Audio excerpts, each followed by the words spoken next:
Hello dear 1000 PS friends and welcome back here on the channel. Today's topic is not that hard to guess. It's about the KTM 125 SMC R, so supermotos. Especially among beginners, they're incredibly popular, and up until today I've never had the chance to ride one myself. And now the time has come, I'm going to find out more for you.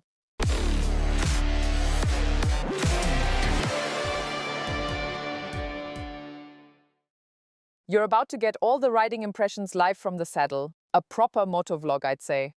I always find that a bit more relatable, but before that, there's a walkaround. I'll explain a bit about what's included, what you actually get in the package, and I'll start at the front. We've got brake components from Bybre, I hope I'm pronouncing that right, the subsidiary of Brembo. I was a bit surprised there. Now that I've ridden it a bit, I was very surprised. That's not typical behavior for the bikes I've ridden so far when it comes to braking power. Then I'd say one of the most important points is the seat height. 860 millimeters, which I personally find really accessible. With supermotos, I always think, oh God, that's incredibly tall and I can barely touch the ground with 1 foot, if at all. But that's not the case here. You'll see that in a moment as well. Looking over to the tank, we've got a 9-liter tank capacity, perfectly fine, pretty much standard really, I'd say. On my own, a 2 machine, I've also got 9 liters. Brilliant. Even longer rides are no problem. Then, when I look across to the display, it's very typical for a supermoto enduro, a kind of elongated, fairly slim display. You're not overwhelmed, same with the controls. Kill switch, starter and lights. Over here, the menu controls, indicators and horn. All good, quite standard really. We've got a street ride mode. But you can specifically switch the ABS off at the rear for proper supermoto style. I still need to figure out what that feels like. Even though I learned without it, I'm a big fan of ABS. But I think that's the whole spirit of a supermoto. You've got to try it out at least once. And the quickshifter can also be switched on and off. I've already tried that out. I'll go into more detail about it in the Motovlog. Exactly. The riding position itself is very comfortable. You're not all cramped up with your heels somewhere under your ears. But at the same time, you've got this upright stance, so you can ride out with a proud chest. And it feels organic, natural, not like you're sitting all stiff like some chevalier. 17-inch wheels at the front and at the back. And of course, the most important bit right in the middle, the heart of it all, the engine. We've got a single-cylinder 4-stroke with 11.5 Newton-meters of torque and a full 15 horsepower. So yes, everything is squeezed out of it. That's right on the limit of the A1 class. And how exactly it all performs, well, you'll find out now. Let's get straight into it. First point right away. Especially on twisty roads, the SMC R is brilliant to ride. I really have to say I'm always a bit skeptical with 125s. I still remember mine back in the day, and it barely felt like a proper motorcycle. But here I've got to hand it to KTM. They've done a fantastic job. Even though it's so narrow and light at 152 kilograms, fully fueled, it still feels absolutely, yes, like the real deal. You can see it right here with the seat height. I can get both the balls of my feet comfortably on the ground. We'll have to wait a moment here. And the controls, everything is super easy to find and self-explanatory. Basically, when it comes to performance, you can see it here on the rev counter. Nothing really happens until around 6,000 or 7,000 revolutions. And in the first 2 gears, you almost immediately have to shift up into third because otherwise it just gets very loud and screechy and, well, there's simply no power to call upon. But that's completely normal. As I said, the top speed is 110 kilometers per hour if you're going downhill with a strong tailwind. And in my opinion, that's more than enough, especially for starting out, even in town, or if you want to ride on country roads with a few bends. You'll have your fun with it. Above all, because it's so nimble and so easy to handle. But at the same time, despite all that agility and maneuverability, it doesn't lose the stability that, especially for beginners, is really important. And for me, that's always one of the key points I look at. I also think the tires play a role here, and for a 125, they really do a very, very good job. Back in the day, I remember mine. The tires were so ridiculously thin that in every corner I always had this little fear in the back of my mind. I'm going to tip over, I'm going to fall, I'm going to slide away. But here, the tires really do an excellent job. The only thing that's a bit annoying about them is this whirring noise, which is incredibly loud. So when you're riding slowly, it's more of a rubbery squeak, like a kind of creaking sound. And when you go faster, it's just this loud whirring, a bit irritating. But I think that's often just part of the package, and for me it wouldn't be a deal breaker that would put me off buying it.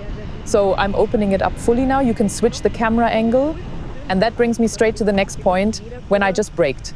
The front brake is disappointingly poor. I know you don't have that much power here, so you don't need an aggressive brake. But especially for Bybre, and I've tested some of their stuff before, the braking performance isn't quite what I expected.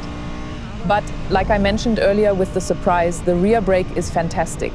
Especially in corners, I often use the rear brake a bit, and it responds immediately, not vague or mushy at all. There's really a lot happening there, and that was for me a very positive attribute of the bike. And yes, a lovely day, that's how it should be. Now you'll also get to see it in city riding a bit better. We're heading down. And when it comes to the quickshifter, it works brilliantly, super smooth. And the gearbox itself is just so easy to use. There's no sticking at all. Even when you're shifting into neutral gears, it goes in without any problem and you're not breaking your ankle doing it.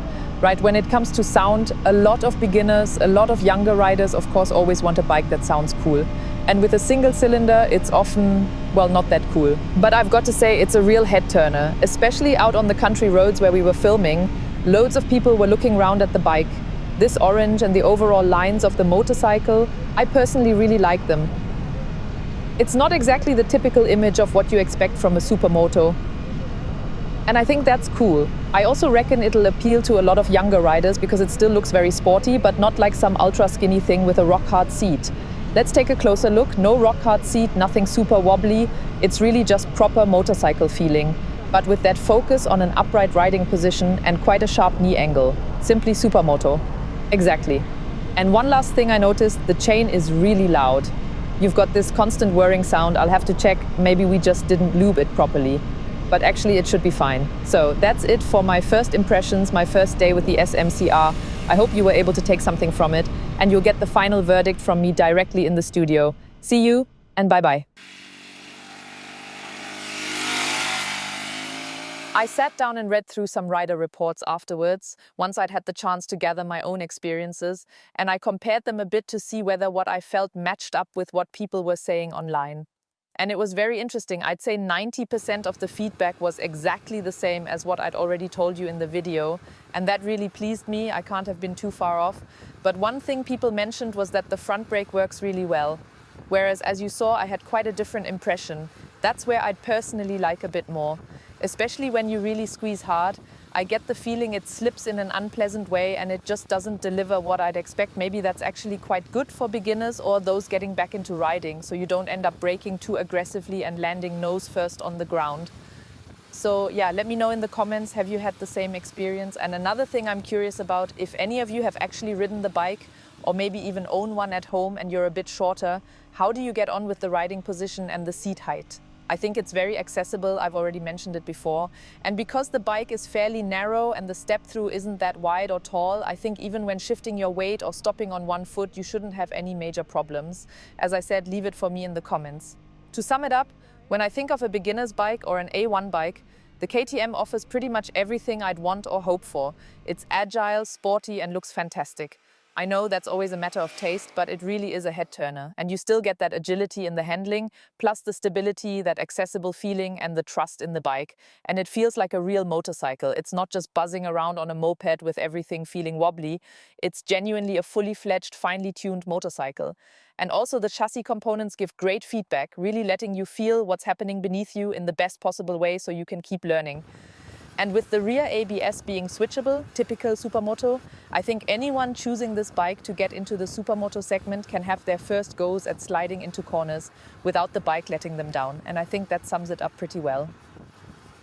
It brings a lot of wonderful qualities with it, and it gave me a really good feeling, and I could recommend it to pretty much anyone without any worries. In the end, there's one last point that of course I can't forget, and it's probably the one that interests many of you the most. And that is the price. We're at 5,499 euros, plus the delivery costs, which are roughly 500 euros. And with that, I think it's fair for what you're getting. I'll go into that again. But if you take into account that especially younger riders might want to add some power parts and spruce up the design a little more, tune it up, make it flashier, then the total can add up and it ends up sitting more in the expensive bracket. But I think, to bring it to a close, it's a wonderful A1 motorcycle and it's worth the price. I really don't think I can complain anywhere, and I find the price absolutely justified. Let me know what you think. That's always really interesting. Do you say you can get much more interesting or better A1 bikes for a lot less money, or even older models? What did you start out with? That's always an interesting one. Or what are you riding at the moment? What's your beginner bike, and how did you find the video, and how did you like the machine? Leave it in the comments. Give me a thumbs up. That always makes me very happy. And I hope we'll see each other again in the next video.